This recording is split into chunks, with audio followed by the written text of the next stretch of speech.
Spider-Man 3 fue una película que en su momento, en el año 2007, yo diría que pocas veces en mi vida sentí una expectativa gigante por una película comercial del cine popular como lo fue Spider-Man 3.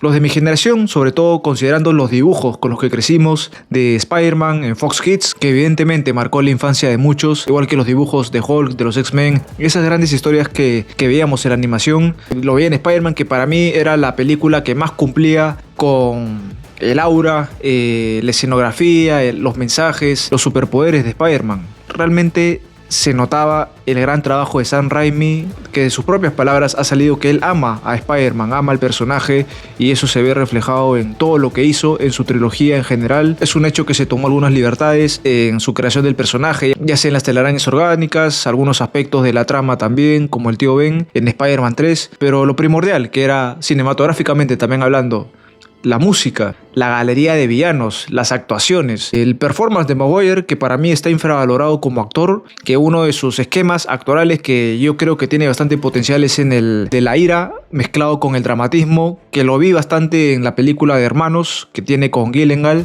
y Natalie Portman. Y en esta película de Spider-Man, evidentemente lo vemos utilizar ese esquema, ¿no? Y para mí el Spider-Man de Maguire es el único Peter Parker que realmente es un nerd en la franquicia, y Maguire lo interpretó muy bien. Y con el paso de los años se ha podido revalorizar lo que hizo por el personaje, y que no era un cualquiera al final, y que fue el elegido para ser también el Spider-Man que mejores películas tiene. El mejor adaptado, y es una opinión subjetiva, ¿no? En un video dije que para mí el mejor Spider-Man adaptado es Andrew Garfield, cuyo error en esas películas fue más enfocarse en la historia de Peter Parker que en la historia de Spider-Man. Y desaprovecharon, yo creo, que la esencia de ese Spider-Man que faltó, que tenía mucho para dar, y que al final lamentablemente nos quedamos en dos películas. Y esa franquicia tiene su encanto no solo por cómo está adaptado ese Spider-Man, más fiel al cómic, también la gran química que tenía con Gwen Stacy y su galería de villanos, que tampoco fue del todo aprovechada. Tuvimos al villano de Lagarto, tuvimos a Electro, al Duende Verde, interpretado por un Harry Osborn que también me pareció interesante, y una previa de los Seis Siniestros que nunca llegó al final. La franquicia de Andrew Garfield también tiene mucho valor. Pero bueno, sin desviarme más, quería hablar de Spider-Man 3, que generó una expectativa monumental en esa época. Recuerdo todavía la euforia en las salas de cine, las colas también, que en esa época eran más comunes, muchos elementos que evidentemente el cine ha perdido un poco, pero esa expectativa la he sentido muy pocas veces. Endgame fue otra película también, Infinity War, unas otras películas del MCU, también el episodio 3 de Star Wars episodio 7, son contadas las películas, no solo que tenían gran expectativa, sino de que era algo especial, algo que te marcó realmente en su momento, que creías que no ibas a poder ver algo mejor que eso, que no ibas a poder tener una mejor experiencia que esa en el cine. Y eso es algo que pocas películas, pocos eventos cinematográficos han existido. También me olvidé de Harry Potter, de la última película. Etapas que marcaron a toda una generación y son inolvidables. Y Spider-Man 3... yo creo que está en mi top 3 definitivo de las películas que más emoción me generó. Y el tráiler también es uno de los mejores trailers que he visto, y nos vendía la mejor película de Spider-Man de todos los tiempos. Y podemos decir que a estas alturas no lo fue y no lo va a ser, pero no tiene nada de malo realmente. Tuvimos a un Spider-Man 2 que sigue siendo para mí la mejor película de Spider-Man, y que dejó una vara que tal vez es inalcanzable para cualquier director. Salvo en la animación que hemos tenido Spider-Man Un Nuevo Universo.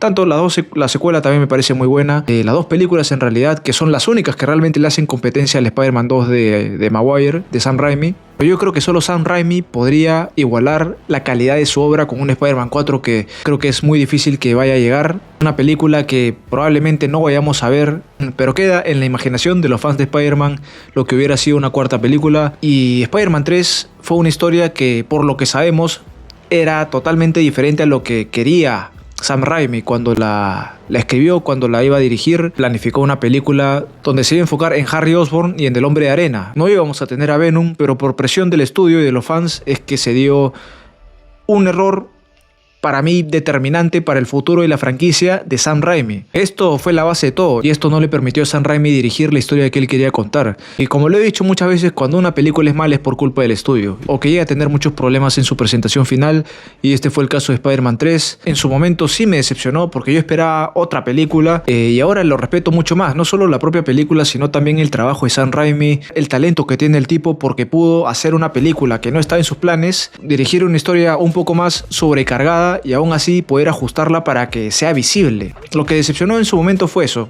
que hubiera muchos villanos a los que no se le pudiera dedicar el tiempo. Se criticó mucho el lado cómico que le encontraban a la versión oscura de Peter Parker o cómo lo interpretó Maguire, que eso incluso ahora se ve diferente. Sin embargo, yo coincido que ese es uno de los defectos de la película porque yo creo que se pudo haber profundizado de otra forma para marcar la diferencia entre el Peter Parker bueno y el Peter Parker malo. Pero es verdad que en algunos momentos funcionó y en otros no. Y una película que también se siente lenta en algunos momentos debido a todo lo que tiene que contar Sam Raimi en una sola película. Principales problemas que considero que tuvo Spider-Man 3, pero que al día de hoy son vistos de otra manera. La película tiene más bueno que malo. Cuando ya eres adulto ves los 20 minutos de una forma diferente, ya sea la relación del Hombre Arena con su hija, la conversación de la tía May con Peter Parker, y que su caída a la oscuridad también puede ocurrir en la vida real de una forma efectivamente diferente. Pero el ser humano se puede perder realmente y ese es otro mensaje de la película, que Peter Parker decide sacarse esa oscuridad, perdonar a su amigo, a su mejor amigo, perdonar al Hombre de Arena y liberarse del odio que tenía por dentro, la culpa también, y eso es uno de los mejores mensajes no solo de la película, de la saga. Su primer enfrentamiento con Harry Osborn también fue impresionante en el cine, pero yo hubiera preferido verlo con el traje Spider-Man. Eso es algo que evidentemente en su momento no me gustó. Yo creo que hubiera sido más épico ver a Peter Parker como Spider-Man, sus dos combates con el Hombre Arena, la escena donde se entera que el tío Ben aparentemente fue asesinado por el Hombre Arena y cambia todo en el desarrollo de Peter Parker, la transición que tiene como Spider-Man negro cuando está durmiendo y en esa pesadilla que tiene donde ve cómo el tío Ben es asesinado y cómo se transforma en el Spider-Man negro y cómo acompaña la banda sonora ese momento es impresionante, y vemos cómo está trepado en un edificio y se ve en el espejo. Hubiera quedado bien también si hubiera visto al Spider-Man con su traje original en el reflejo, ¿no? Algo que en los dibujos se ve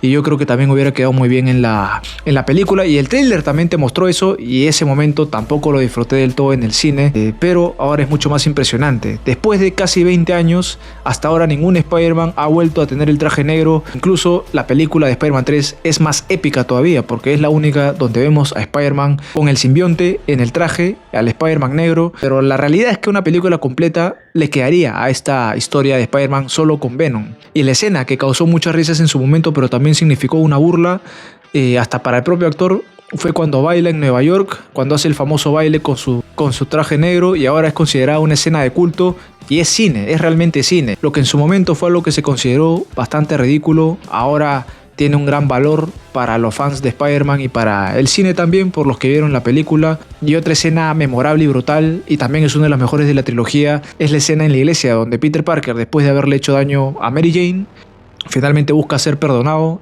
liberarse, toma la decisión de ir a la iglesia y ahí hace todo el trabajo, todo el esfuerzo para poder arrancarse el simbionte, y ahí se da cuenta que la debilidad del simbionte es el sonido, y toda esa escena es brutal, pero también es el significado de la reivindicación del héroe. Y también me olvidé de una memorable secuencia de Peter Parker contra Harry Osborn en su casa, en su mansión, donde el clímax que tiene la escena es brutal y siempre me gustó. Cuando termina el combate, finalmente Peter Parker se da la vuelta y se va a retirar, y Harry Osborn, que tiene una de las bombas del Duende Verde, y al tirársela Peter Parker se la devuelve con la telaraña, y es una escena totalmente cine, donde marcó para mí a la perfección la oscuridad y la frialdad a la que había llegado Peter Parker al ser consumido por el simbionte, de los mejores momentos de Spider-Man en sus películas. Y es sorprendente cómo una película que recibió tantas críticas en su momento, así como las precuelas de Star Wars, si las analizamos bien, tienen bastantes momentos de antología, y puedo ver en realidad de que Spider-Man 3 tiene muchas cosas en común con El Caballero de la Noche Asciende, porque los problemas son similares, no necesariamente por la narrativa o por la